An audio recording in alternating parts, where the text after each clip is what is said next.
one of the things that people always want to know is how to actually be wealthy. And one of the tricks that you have to, if you want to be wealthy, one of the most important things is you have to smash the like button because it helps with the Google algorithm.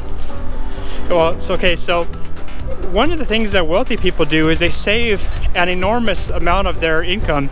Even if you don't make a lot of money, or you're even in hard times, you can save money. It's actually untrue that, oh, I'm poor, I'm not able to save money, I'm not able to save it for a rainy day. That's nonsense. You can. And the proof of this is that actually a record number of Americans have actually started saving money. Ironically, during these difficult times, the savings rates have been going up. And there's a reason for that. I think they're starting to think about, hey, wait a minute, if I spend all of my money every single month, when you have times like this, you're just not going to have any cushion to handle the tough times. So it's really important that you really take care of that. Make sure that you don't end up in tough times and you're able to actually save for a better future. Because one of the things also that comes about when you have the savings is you won't have debt. And that's actually a number 2 thing. You don't want to have debt because that's actually holding you back, and you're just making other people rich, the people who are lending you money, especially credit cards. If you ever notice, these banks, they have a lot of fancy buildings, and those fancy buildings are paid for by you. You are paying it with your 22 to 30% interest rate. You're falling behind, but you're helping other people do very well by almost just collecting money from you, from your own mistakes or foolishness, because the monthly payments seem like they're very small. That's what they always con you with. Oh, it's only $20 a month. But in the long run, they end up way ahead because they understood math, that they're charging you an enormous fortune in interest rates. And by charging you a fortune in interest rates, they're coming out way ahead while you're coming out behind. How are you able to save or become wealthy if you were actually pushed substantially back every single year with extremely high interest rates? It's not possible. There's no possible way you're going to get ahead by having huge credit card bills. In fact, if you have credit card interest, it makes no sense to invest even. Your best investment is just paying off your credit card loans, because the truth is you're probably not going to get an investment that pays you 22 to 30% per year. It would make a lot more sense to just pay that back, pay that off, and that will allow you to start freely and focus on the next investment. That leads to another thought. How do you become wealthy? Well, you have to have some kind of investment. You're not going to get it by having the money in the bank. You know how many people are afraid of the stock market, but not just in bad times. They're afraid in good times and bad. They're like, no, I don't want to put the money in the stock market. That's scary. And you say, oh, so what do you do with the money? Well, I keep it in the bank. Let's wait for this helicopter to pass. So the other thing that's very, very important is some people are very, very afraid of investing, but they're not afraid to have it in the bank, even though they're guaranteed to lose money in the bank. But at least they know that the nominal value will still be there. If you put in $100, they'll be there 10 years from now. It's guaranteed, but $10 will buy you less and less every single year. So the real truth is you are actually indeed losing money, even though it doesn't seem that way at first.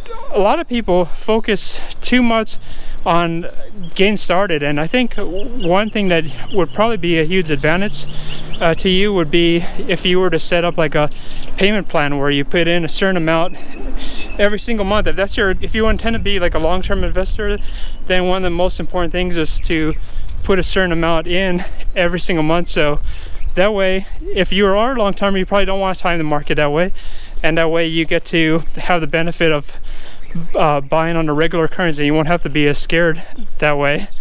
And actually, there are 2 different ways to invest very, very cheaply. There's actually Fidelity now has zero fees. There's no commission and no annual fee.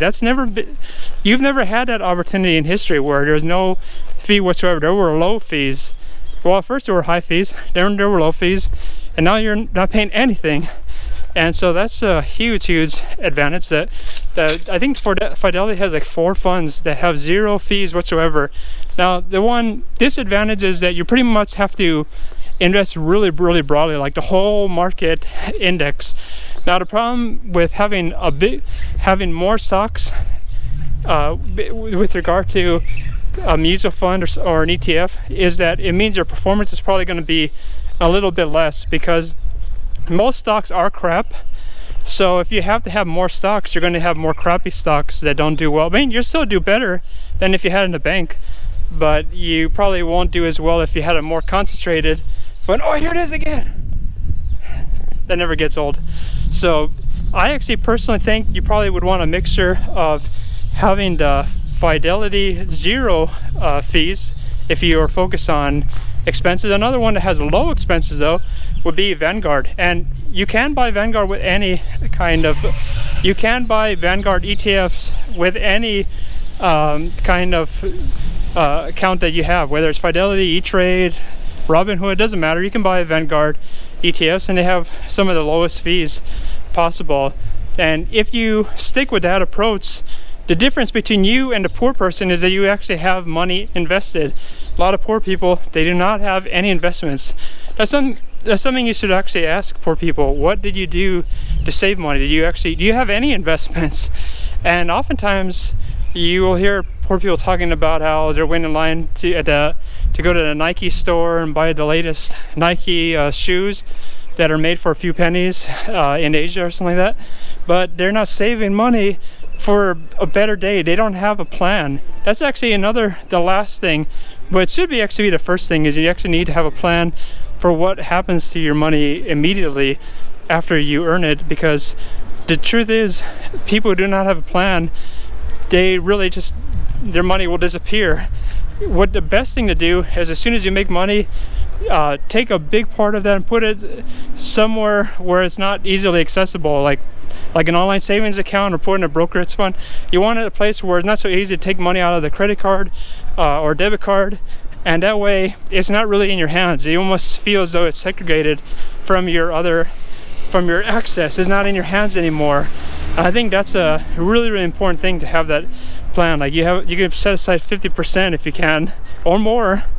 Make it so you're not touching this day to day, and this is for the long term. So that's how I think you should actually consider your finances if you wish to become wealthy.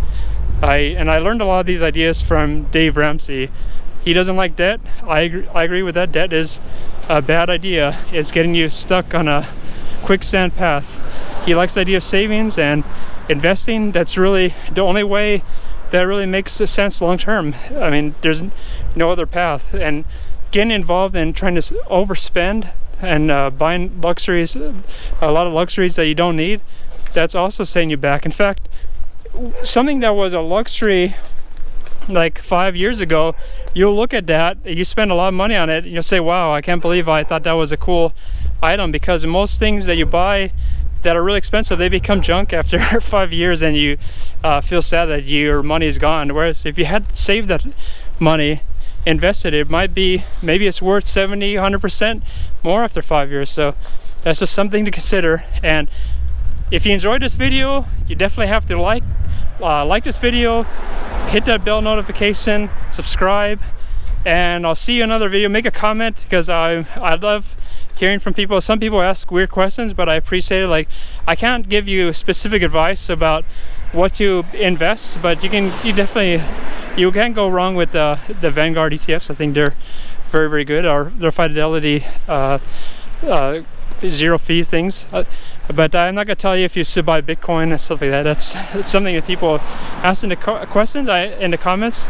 I appreciate that, but I personally am not buying Bitcoin, so I think that tells you what I think about it at the moment.